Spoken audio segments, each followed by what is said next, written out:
Queridos irmãos, queridas irmãs, hoje nós celebramos esse domingo da 50ª, que é o domingo que nos prepara para a entrada na Quaresma.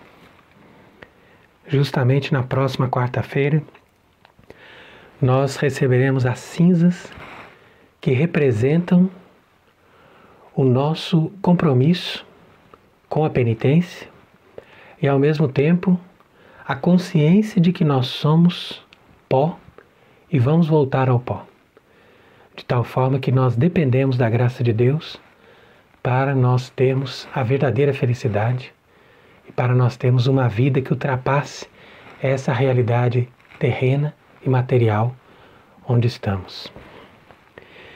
Então é muito importante nós fazermos aqui a reflexão da palavra de Deus, e mesmo as pessoas que não têm condição de participar de uma missa como a igreja prescreve, então que essas pessoas possam se dedicar à oração, ao jejum e ao mesmo tempo meditar a palavra de Deus. Por isso que nós também nos comprometemos nesse tempo da Quaresma darmos mais explicações dos evangelhos que correspondem à missa de cada dia. Então, com isso, nós vamos conseguir fazer essa caminhada que nos leva até a celebração da Páscoa, que é o mistério da morte e da ressurreição do Senhor. Então, justamente hoje, nesse domingo, nós estamos lendo essa passagem do Evangelho de São Lucas, quando Jesus estava subindo para Jerusalém com seus discípulos. E ele diz ali que em Jerusalém iria se cumprir o que os profetas escreveram a respeito do Filho do Homem. Pois ele será entregue aos gentios, será escarnecido, injuriado, cuspido, e depois de o haverem flagelado, será morto. Mas ressuscitará ao terceiro dia. Mas eles não compreenderam essas palavras, porque de fato eles ainda não estavam preparados para entender a lógica desse sofrimento, dessa entrega, desse sacrifício, dessa renúncia violenta que Cristo fez da sua própria vida para nos conceder a salvação. Então, o Evangelho vai contando que Jesus estava passando por Jericó. E ali em Jericó estava um cego à beira do caminho pedindo esmola. Então isso aqui sempre tem para nós uma significação muito interessante, principalmente nos países como no Brasil, onde existe um forte apego aos dias do carnaval. Por quê? Porque justamente Jericó representa um lugar onde as coisas vão mudando, ou seja, onde as coisas são transitórias. Então, também São Gregório vai dizer que a palavra Jericó tem a ver com lua, porque a lua tem as suas fases e ela vai mudando. E da mesma forma, tudo que se refere à vida humana, ela está plena de falhas, de incertezas e de coisas que vão mudando cada dia. E às vezes você conhece uma pessoa, você acha que aquela pessoa é sua amiga, e depois de um tempo você vê que aquela pessoa já mudou. Portanto, todas as coisas terrenas que pertencem à realidade desse mundo são transitórias. E justamente Jesus passa por ali, por Jericó. E Jericó nós costumamos dizer que representa também a cidade do carnaval. Por quê?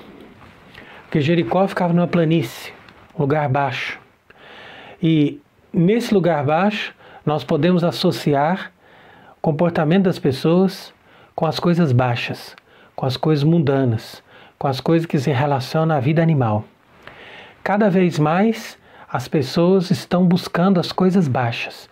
As pessoas têm gosto de rir, de ver, de se inteirar de coisas que são moralmente muito inferiores. E justamente por causa disso, essas pessoas vão acabar numa situação de mendicância. E é isso que aconteceu aqui com esse cego. O cego está à beira do caminho pedindo esmola. Então, é nesse momento que passa Jesus. E quando passa Jesus, esse homem que percebe que a vida dele não teve sentido e que ele estava ali mendigando, porque muitas vezes as pessoas, quando vão buscando as coisas terrenas, as coisas mundanas, elas, por mais que tenham prazer, por mais que tenham dinheiro, por mais que tenham uma felicidade provisória, elas cada vez estão mais vazias. Então elas acabam sendo pessoas mendicantes, ou seja, pessoas que ficam ali pedindo: olha, me dá mais alguma coisa, me dá mais alguma coisa, porque a minha vida não tem sentido, eu estou aqui vazio. E claro, fica ali na beira do caminho porque você não sabe para onde ir. É uma pessoa que fica bloqueada na sua vida espiritual. E daí vem a cegueira também. Porque essa cegueira, segundo Santo Agostinho, é o estado do ser humano por causa do pecado original. E, no entanto, nós vamos partir nesse tempo da Quaresma em busca do batismo. Porque mesmo que nós sejamos batizados, nós somos convidados a essa conversão, portanto, nós vamos renovar o nosso batismo, nossa adesão a Cristo, uma vez que nós entramos no caminho da morte com Ele. E esse caminho de Cristo é o caminho do sofrimento, como Ele explicou para os apóstolos. Mas não é um sofrimento estéril, nem um sofrimento de desespero, mas é um sofrimento redentor. Ou seja, a pessoa sofre enquanto ela ainda tem que ser purificada. Depois ela já não sofre mais. Por isso que São Paulo, quando ele fala de Cristo crucificado, ele diz: o Cristo que ressuscitou dos mortos já não sofre mais. Por quê? Porque a morte já não tem poder sobre ele. E nós também, da mesma forma, quando somos crucificados com Cristo e nós deixamos para trás as nossas paixões, os nossos interesses, os nossos prazeres, tudo aquilo que se refere ao egoísmo e aquele apego que nós temos às coisas transitórias dessa vida mundana, então, uma vez deixando isso, nós ressuscitamos com Cristo e nós vamos ter ali a liberdade e a visão. Então é bonito quando esse evangelho mostra que o cego gritou atrás de Jesus. E quanto mais as pessoas diziam: para de gritar, mais alto ele gritava. E ele clamava: Jesus, filho de Davi, tem misericórdia de mim. Então o grito desse cego é o grito do pecador que espera o perdão dos seus pecados. Então é ali que Jesus para e manda chamar esse homem, e ele diz: o que você quer que eu faça por você? E ele responde: que eu veja. E é isso que nós devemos pedir a Deus. Nada mais do que isso. Que Deus nos dê visão. Se Deus te dá a visão, você enxerga a verdade. Se Deus te dá a visão, você enxerga as coisas para a sua própria vida. Porque você tem o conhecimento de si mesmo, o conhecimento de Deus e o conhecimento das coisas que estão ao redor da sua vida, que você tem que fazer, das coisas que vão acontecer, das coisas que você precisa mudar e daquilo que Deus quer de você. Então é isso que nós precisamos pedir. Porque desde o momento em que a pessoa tem a visão, aí ela tem a clareza na inteligência para poder atuar em vista de buscar a vontade de Deus. E ali, depois que você tem essa visão, ou seja, que você tem a fé e que você também é iluminado na sua inteligência para você conhecer o caminho de Deus, então basta você seguir. E foi isso que o cego fez. A partir do momento que a fé desse cego curou a cegueira, ele seguia Jesus, glorificando a Deus. Então, o caminho não é fácil. O caminho não é tranquilo. E a porta é estreita. Mas, uma vez curado da cegueira, o cego não fica mais à beira do caminho. Ele segue Jesus Cristo. E é isso que as pessoas também precisam aprender. Não só a buscar a Deus ou a buscar a fé, mas também a ter perseverança para subir de Jericó para Jerusalém. Então é um caminho difícil, porque você vai deixar o mundo, deixar as coisas baixas, deixar as coisas transitórias. Jericó fica para trás. Esquece Jericó. Não lembre mais das coisas do passado. Esqueça os passados. Esqueça os pecados que passaram. Pense para frente e siga Jesus glorificando a Deus. E assim nós vamos até Jerusalém com ele. Em Jerusalém, Jesus é escarnecido, Jesus é perseguido, Jesus é morto. Nós também com ele somos perseguidos e nós também com ele sofremos.